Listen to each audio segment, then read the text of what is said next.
Bonjour à tous et bienvenue dans ce nouvel épisode du podcast de Productiveview, le podcast qui vous aide avec des astuces, des témoignages à trouver, à mener une vie plus simple, une vie pleine d'intentions qui vous aide à être plus productif tout simplement.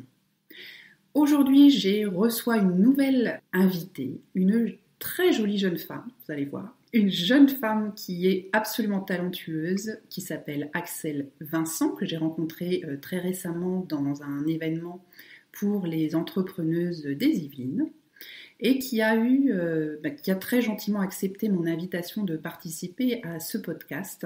Axelle Vincent a lancé une entreprise récemment qui s'appelle les Décos d'Axelle, et elle va nous expliquer son parcours pour monter cette entreprise. Et puis elle va nous expliquer ce qu'est son entreprise et vous allez voir si vous aimez la déco, ça devrait vous intéresser beaucoup. Bonjour Axelle. Bonsoir Priscille. Je suis ravie de te recevoir, ça me fait extrêmement plaisir. Merci. En plus tu nous as fait un très joli décor, donc je te remercie mille fois. Alors Axelle, comment t'es arrivée dans l'entrepreneuriat ? Est-ce que tu peux expliquer aux auditeurs et aux spectateurs ton parcours en quelques mots qui t'a mené à créer les Décos d'Axelle ? Oui, bien sûr. Alors déjà, il y a un fait familial, culturel. Je suis fille de commerçants, d'entrepreneurs. Mm-hmm. Je pense que déjà, dans le sang, il y a quelque chose qui coule, qui nous attire vers le terrain et la rencontre avec les gens. Donc ça, c'est une base. Je pense qu'on ne peut pas lutter très longtemps contre sa nature. Ensuite, j'ai un parcours scolaire tout à fait normal, standard. J'ai passé un bac littéraire, après j'ai fait du droit et une école de communication. Suite à ça, logiquement, je me suis tournée vers les métiers de la communication, où j'ai travaillé pendant plusieurs années en tant qu'attachée de presse. Et puis, il y a eu une première rupture dans la vie professionnelle qui m'a emmenée vers le secteur bancaire. Donc, j'ai redémarré complètement à zéro. J'ai commencé au guichet, en CDD. Donc, nouvelle carrière qui s'offrait à moi. Là, j'ai eu la chance de suivre des formations sur place, d'obtenir un CDI et j'ai travaillé pendant 8 ans en tant que conseiller financier dans une banque. Donc, ça m'a satisfait pendant plusieurs années, le cadre, les horaires, la sécurité, c'était très bien. Puis, j'ai eu un premier enfant, donc je me suis arrêtée 1 an pour elle. Et puis, donc je suis revenue travailler. Là, c'était un petit peu plus compliqué déjà. Et puis, j'ai attendu un deuxième enfant, une deuxième petite fille. Et j'étais finalement très heureuse de partir en congé maternité parce que finalement, dans ce travail-là, je ne me retrouvais plus, je ne me reconnaissais plus du tout. Et j'étais littéralement en train de m'éteindre. Donc, quand on devient maman, la première fois, c'est un grand bouleversement. La deuxième fois, je pense que ça confirme les choses qu'on portait en nous déjà au départ. Oui, je suis convaincue aussi, oui. Voilà. Et puis, en fait, le retour était devenu inenvisageable. Voilà, j'ai quand même réfléchi. Je me suis dit...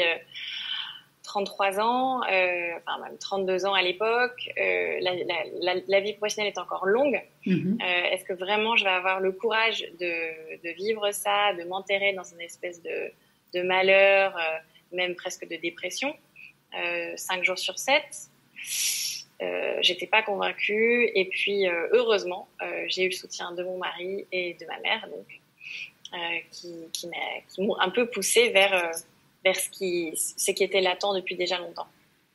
Mais c'est souvent le deuxième enfant, hein, et très souvent chez les femmes, chez les mamans, le déclencheur d'un changement de cap et de volonté de donner plus de sens, de se recentrer sur ses passions, sur des choses qui nous attirent vraiment.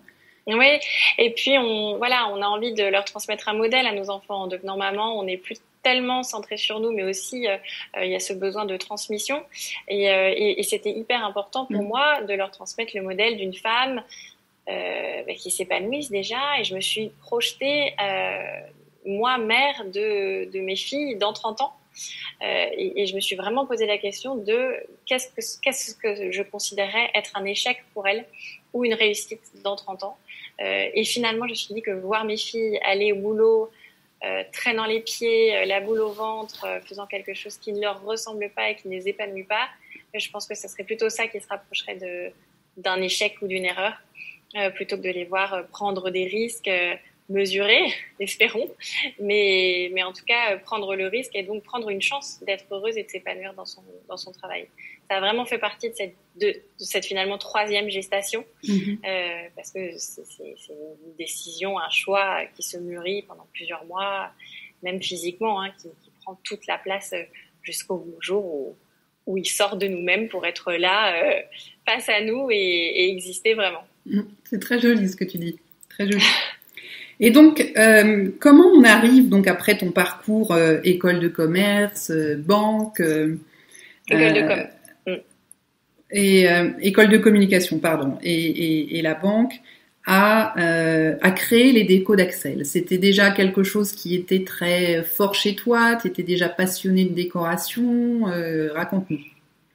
Alors encore une fois, je pense qu'il y a des choses qui se passent à l'intérieur de nous sans qu'on forcément on mette de mots dessus. J'étais pas étiquetée passionnée de décoration, pas plus que ça, mais c'est vrai que j'ai toujours vécu.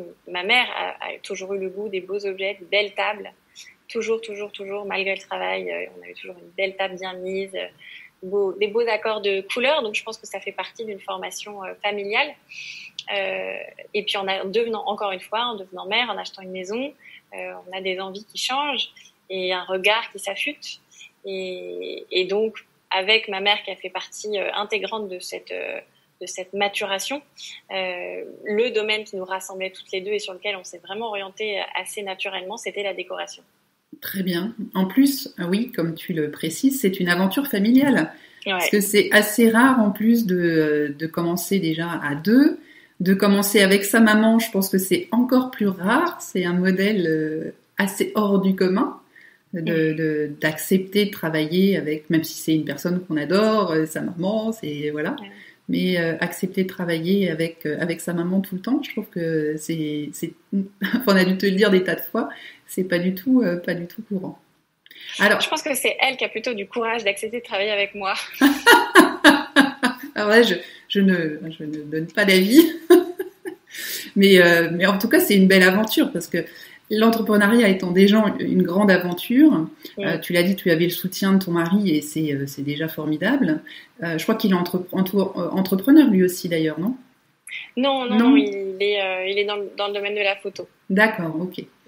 Mais enfin voilà, de vivre ça en même temps, ça a dû apporter. Alors c'est toujours une aventure, mais en plus ça t'apporte quand même un petit peu de soutien. Enfin, je pense que tu te sens un peu moins seule dans cette aventure. Ah ben c'est énorme, c'est énorme. Déjà, si sans son soutien et sans son, on peut le dire, coup de pied au derrière à ce moment-là, je suis pas sûre que j'aurais passé la première commande chez notre premier fournisseur. Et voilà, il y a quand même un espèce de coup de folie où, en tout cas nous, c'est la manière dont on a abordé cette entreprise au départ et c'est encore la manière dont on le fait aujourd'hui. On se fie plutôt à notre instinct qu'à des grands tableaux Excel. C'est pas du tout nos copains, les tableaux Excel. Donc on a agi et puis bon, mais avec une espèce d'intuition vraiment très forte derrière qui nous a poussés et qui a l'air aujourd'hui nous pousser dans le bon chemin. Mais voilà, on a passé cette première commande, je m'en souviens très bien. Et quand le jour où la palette est arrivée, on était comme des folles toutes les deux et on s'est dit bon bah maintenant il n'y a plus qu'à y aller. C'est clair. Alors, explique-nous le concept des décos d'Axel, s'il te plaît. Oui, alors les décos d'Axel, c'est le premier concept de shopping déco à la maison. Ça veut dire que nous sommes invités chez des femmes qui invitent leurs copines, leurs familles, leurs voisines, les copines des voisines et les voisines des copines. J'aime bien dire ça souvent. Et donc, on propose des cafés déco ou des apéros déco. C'est un rendez-vous de 2 heures. C'est vraiment un rendez-vous parce que elles prennent le temps, elles sont toutes incroyables, les hôtesses qui nous ouvrent leurs portes, elles font des bons gâteaux, elles servent des cafés, des thés, enfin elles ont vraiment le sens du savoir recevoir qui est très important, très fort, et on passe un moment extrêmement agréable d'échange, de convivialité. Nous, d'abord, on voulait proposer vraiment cette rencontre, ce moment de pause aux femmes, et en plus, on est réunis autour d'un thème bien précis qui est la décoration. Donc c'est l'occasion pour nous de présenter la collection du moment de nos décorations. D'accord, ok.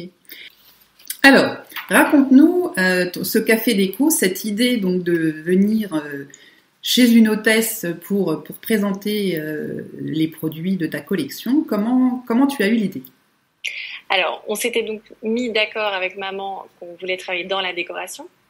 Une fois qu'on avait cette certitude, il fallait savoir comment on allait travailler dans la décoration. Donc, plusieurs pistes s'offrent à nous. Est-ce qu'on veut ouvrir une boutique ? La réponse était non, pour des raisons familiales. Est-ce qu'on voulait ouvrir un site internet ? Deuxième non. Pourquoi ? Parce que ça nous fait un peu peur déjà. On considère qu'il y a des gens qui le font déjà très bien, que c'est un métier à part entière. Et puis nous, on est, comme je te le disais tout à l'heure, j'ai vécu dans le commerce, j'ai grandi dans le commerce, et on est des femmes qui aiment trop rencontrer les gens. En fait, on aime les gens, on aime les rencontrer, parler avec eux, et puis on trouve que les objets de décoration, ce sont des objets qui se touchent, qui se voient en vrai, beaucoup plus, qui se vivent en fait, qui se ressentent plus que sur une photo derrière un écran. Et nous, la perspective de simplement devoir recevoir et traiter des commandes derrière un écran d'ordinateur, c'était pas la façon dont on s'imaginait s'épanouir dans la décoration. À ce moment-là, moi, j'étais jeune maman, donc de deux très jeunes enfants, un nouveau-né et un bébé de 2 ans. Donc, du temps, j'en avais pas. Du temps libre, j'en avais pas. Mes copines, je ne les voyais pas. Décorer ma maison, je le voulais, mais j'avais pas envie de la décorer comme tout le monde. Et j'avais pas non plus le temps d'aller dans Paris, dans les Eco-Sam Stores, etc. Et j'avais pas envie d'acheter sur Internet. Donc tout ça, mis bout à bout, on en est venu à cette idée un peu folle de dire, et si finalement on apportait cette collection de décoration qu'on est capable d'élaborer chez les femmes, et qu'en plus on leur propose d'être ensemble, de boire un thé ou un café et de s'offrir un vrai temps de pause. Et c'est comme ça vraiment que l'idée est née, et les premiers cafés déco ont tellement plu qu'il y en a eu d'autres derrière, et puis ça fait plus de 2 ans que ça dure. Voilà, et maintenant tu fais aussi des apéros déco. Et à la demande des clientes, on a développé l'apéro déco. C'est vraiment une cliente un jour qui nous a dit « Ah, mais moi je préférais le faire le soir, ça serait mieux. » Et donc on s'est regardé avec maman, on a dit « Ah bah oui, donc ce sera un apéro déco. » Pourquoi pas, effectivement, si ça convient bien. Bientôt, ça sera des petits déjeuners, des brunchs. Le brunch déco, c'est à développer, ouais. Non, mais je trouve que ce concept, effectivement, de vouloir rester proche de sa clientèle, le fait, ce que tu disais tout à l'heure, de toucher les objets, c'est extrêmement important. Tu as beaucoup de gens qui sont très tactiles, qui ont un rapport aux objets, surtout de décoration, parce que alors je sais pas, il y a peut-être des gens qui changent de décoration sans arrêt, mais en général on a envie de voir si ça va bien aller, s'il nous plaît vraiment, si la couleur elle nous plaît, la texture, enfin parce que moi je parle pour moi, mais je change pas ma déco tous les 4 matins, donc c'est potentiellement des objets qu'on va garder un certain temps avec soi. Et qu'on a envie d'avoir de bonne qualité, voilà, qui nous plaisent réellement, quoi, qui nous apportent vraiment de la joie. Non, très belle idée, ce café déco. Merci de nous avoir expliqué en détail la genèse de ce café déco. Merci beaucoup. Et ces décorations, donc c'est toi qui les choisis avec ta maman. Vous avez des fournisseurs attitrés, vous faites des salons, enfin ça se passe comment ? Alors on choisit tous les objets qu'on vend toutes les deux à l'unanimité. Donc au départ on se tenait un petit peu tête l'une l'autre, et puis en fait on s'est planté. À chaque fois que l'une ou l'autre insistait pour un objet, ça fonctionne pas. Donc aujourd'hui, on sait que chaque objet choisi a vraiment été validé à 100% par chacune. C'est peut-être aussi une de nos forces de conjuguer 2 générations, et donc 2 regards différents mais très complémentaires sur nos collections. On a des fournisseurs attitrés, mais on est toujours en train de rechercher justement de nouvelles marques, puisqu'on se doit par notre canal de vente d'être très dynamique et de proposer toujours des nouveautés à nos clientes. Donc on reste à l'affût des dernières tendances, des dernières modes. On va bien sûr sur les salons professionnels. Là on revient de Londres où on était sur un nouveau salon pendant 3 jours. Donc voilà, on est fidèle à certaines marques parce qu'on aime leur façon de travailler, leur politique de production, de fabrication. Et puis en même temps, c'est génial et c'est passionnant d'aller chercher des nouvelles marques, des nouveaux créateurs. On adore ça. Et alors, c'est des saisons en fait ou des collections que vous proposez. Et oui. À chaque fois, vous remplacez toute la gamme ou c'est des objets que vous rajoutez? Il y a des choses qui restent au fur et à mesure des saisons parce que ça plaît à tout le monde et que ça se marie bien avec différents styles, ou vous remplacez tout à chaque fois? Alors aujourd'hui, on nous dit qu'on a une patte les décos d'Axel, donc il faut qu'on soit fidèle à ça parce que c'est ce qui plaît. Et nos clientes apprécient de retrouver nos best-sellers à chaque saison. D'accord. Donc on a quand même une base permanente de collection. D'accord. En revanche, on a la collection saisonnière, donc printemps-été, ou la collection automne-hiver. Et en plus, on sort mi-octobre une micro-collection capsule pour Noël. Donc ça permet, on a des clientes qui organisent un café déco chaque année, un au printemps et un à l'automne parce qu'elles voient pas du tout les mêmes choses. Ouais, et ce qu'elles voient les deux fois, c'est des choses qu'elles apprécient parce qu'elles savent que c'est des cadeaux qui font plaisir. Et tu parlais tout à l'heure du fait que travaillant avec ta maman, vous avez deux regards de générations différentes. Et est-ce que ça vous permet du coup de toucher une gamme de personnes qui est plus large, pas seulement des jeunes femmes de ta génération ou seulement des personnes de la génération de ta maman? Vous avez senti une espèce de cette synergie, en tout cas, ça vous donne plus d'ouverture sur un plus grand panel de clientes ou pas? Oui, je pense. Oui, je pense. Déjà, il y a quelque chose dans le binôme mère et fille qui est très rassurant pour les clientes de tous les âges. Parce qu'on se complète, on se ressemble énormément, mais en même temps on se complète. Et effectivement, notre collection d'articles vraiment convient, et le concept du café déco d'ailleurs, convient aux femmes de 30 ans jusqu'à 65-70 ans.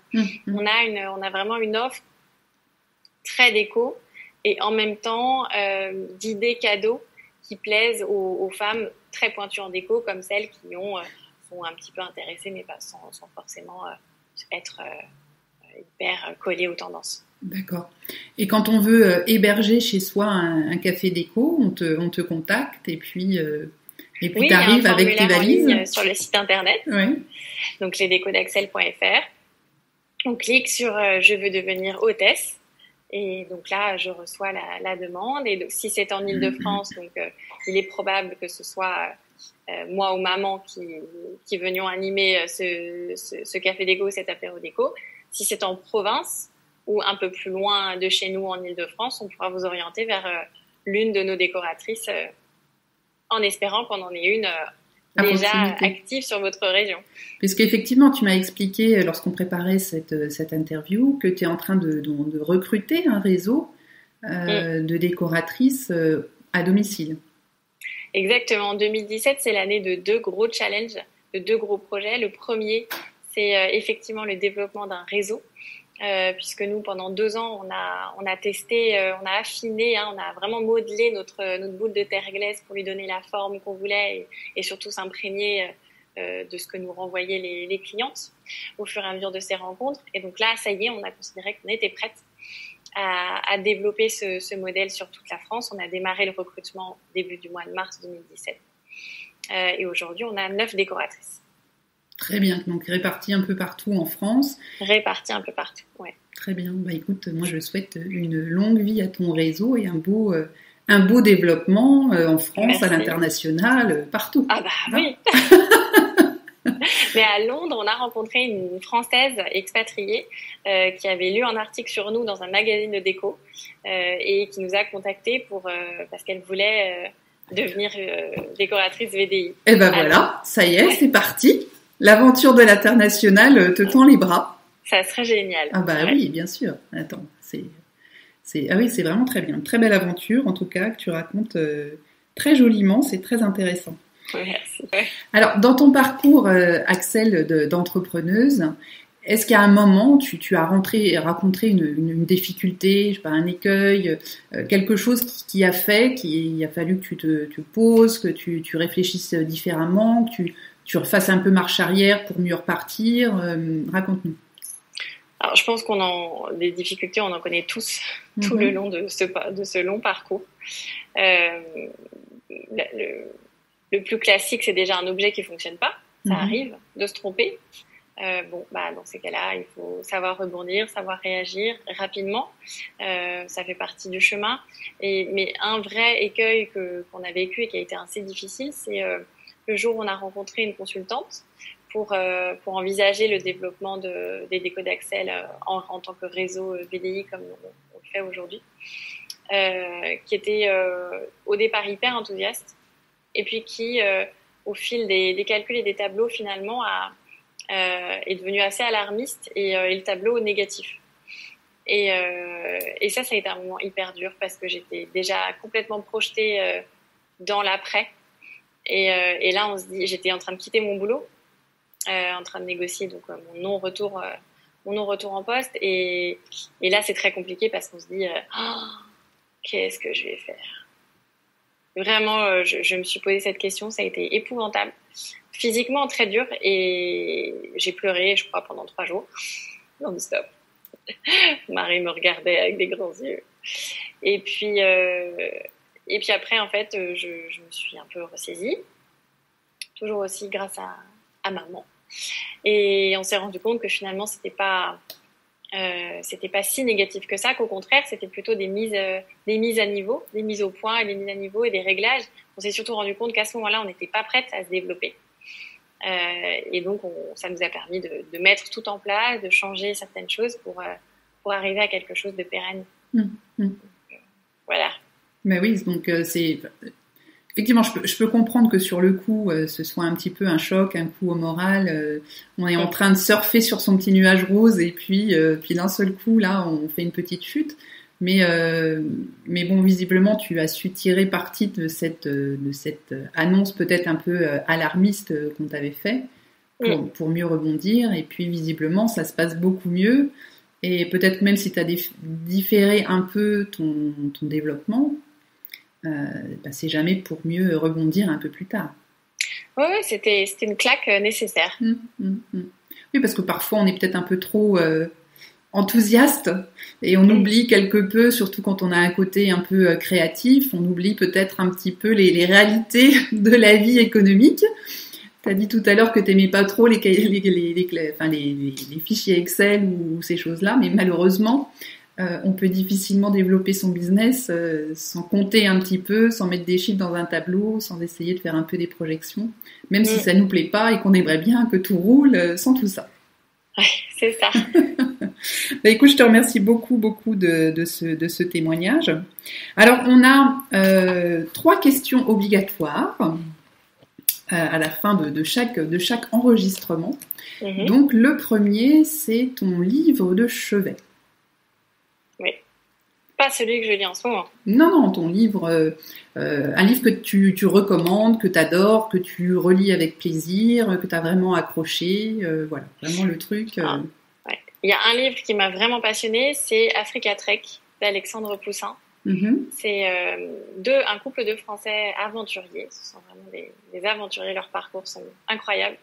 Et ils sont partis du Cap de Bonne-Espérance, tout au sud de l'Afrique, et ils ont remonté à pied la côte est de l'Afrique, dans les pas du premier homme, jusqu'en Israël, jusqu'au lac de Tibériade. Et c'est un récit incroyable. Ça m'a énormément porté. Très bien. Écoute, je mettrai le lien vers ce livre dans les notes de ce podcast pour que les lecteurs puissent le retrouver et puis l'acquérir s'ils le souhaitent. Alors la deuxième question obligatoire, c'est une citation, un mantra, un proverbe, quelque chose qui te booste, qui te suit, que ce soit juste en ce moment parce que ça correspond à une phase de ta vie, de ton développement, ou bien qui te suit depuis très très longtemps. Oui, ce serait « La créativité demande du courage » de Matisse. J'ai vu cette phrase passer sur mon écran il y a quelques mois et je l'ai mise de côté. J'en ai fait la capture d'écran, je l'ai mise de côté. Et puis, elle m'est restée dans la tête. Je l'ai un petit peu digérée et je la trouve tellement vraie. Effectivement, être créatif, ça demande du courage. Dès qu'on sort un peu des sentiers battus et puis de ce que pourrait faire tout le monde, forcément, il faut se battre pour ses idées et cette créativité. Donc oui, je trouve que c'est une très très jolie phrase. Merci de me l'avoir fait connaître parce que je ne la connaissais pas. Tant mieux. Et puis, la dernière petite question a un rapport avec la productivité, l'efficacité, l'organisation. Quel est ton truc, quelle est ton astuce pour d'organisation, d'efficacité que tu uses régulièrement, tu utilises en tout cas régulièrement et que tu nous recommandes? Alors, c'est pas révolutionnaire. C'est un stylo bic et un grand cahier. Et je me note tout. Je note vraiment tout ce que j'ai à faire au moment où l'information vient à moi. Et le lendemain matin, je me refais une liste de la journée, des choses qui sont à faire et je les raye au fur et à mesure. Et j'ai pas 10 milliards de cahiers. J'ai vraiment un grand cahier que je garde avec moi. Comme ça, je sais que c'est ma Bible. Tout est à l'intérieur et je risque pas de perdre une information parce que si je note pas, il y a de fortes probabilités pour que ça passe. Oui, mais c'est très bien, pas de le dire, prendre des notes, je dirais que c'est la base de quasiment toute organisation, qu'elle soit personnelle ou professionnelle, parce que effectivement, on n'a pas un esprit qui est infaillible, et si on ne vide pas son esprit régulièrement sur les feuilles de papier pour ensuite prioriser, mettre ça dans l'agenda, sans faire sa to-do du lendemain ou de plus tard, on a des chances, comme tu le dis, de tout oublier. Et donc, toi, tu es papier, pas digital du tout, c'est papier. Papier pour les choses à faire et mon agenda est dans mon téléphone. D'accord, ok, très bien. Couple les deux, c'est ce que je fais aussi. Mais écoute, je te remercie beaucoup, Axel.